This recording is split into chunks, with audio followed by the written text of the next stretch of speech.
İnşallah izin verirler ağam. Şansımızı deneyecek. İşimiz şansa kalmışsa... İşimizi şansa bırakmayacak.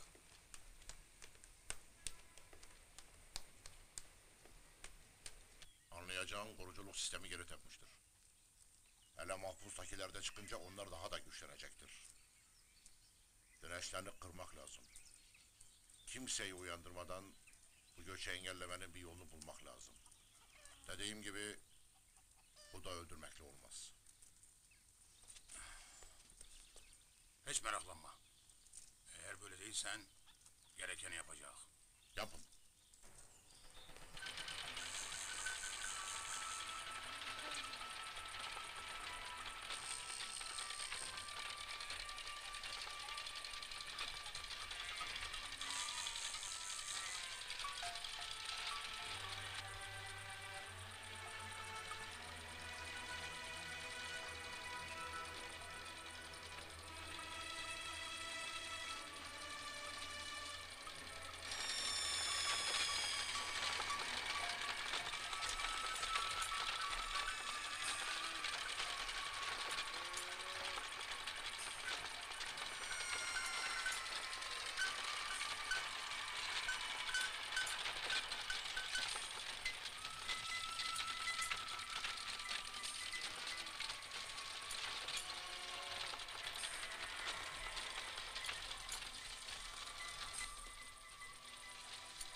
Demem o ki ben Serker Katıroğlu sizden uzak değilim. Acımız büyük. Kana doymuşuzdur. Politikanın beni nereye getirdiği malumdur. Yıllardır bu yükü omuzlamışım. Ya dağılıp parçalanacak ya da aramızda barış sağlayacak. Hangi barıştan söz ediysen Kadıroğlu? Yıllardır koruculuğu aramıza sokan sen. Kanı, husumeti, göçü, açlığı sayende öğrendik. Demiştim sana Katıroğlu. Nuha devleti karşısına almış. Bilmez mi ki elimizdeki silahlar devletin? Bu düşünce barış getirmez. Aşiretçe korucu olmama kararı almışak. Davada olanların yaylada, obada yaşamasına engel oluysuz. Yaylaya çıkanlar öldürüldü, yetmedi. Çadırları yakıldı, yetmedi. Canımız yandı, sustuk. Evimiz yandı, sustuk. Lakin bu defa namus meselesidir. Aklınız sıra cezalandırıysınız, he mi? Bu mu mertlik?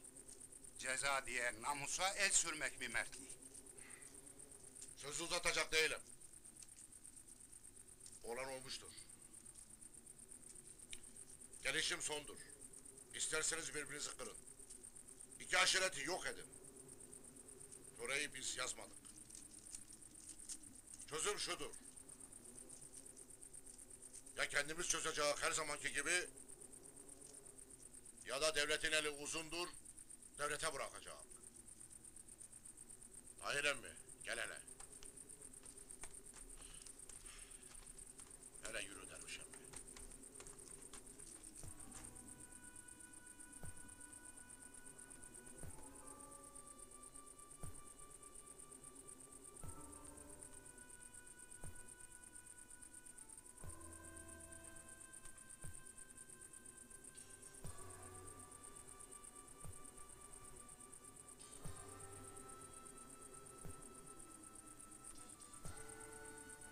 Hayfa meran mernemane.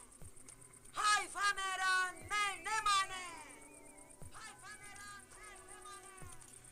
Hayfa meran mernemane. El eleme rezil olmadan bu husumetin devam etmemesi için siz oğlunuzu, siz de kızınızı.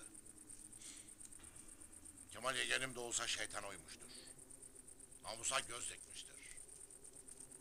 Cezası ölümdür.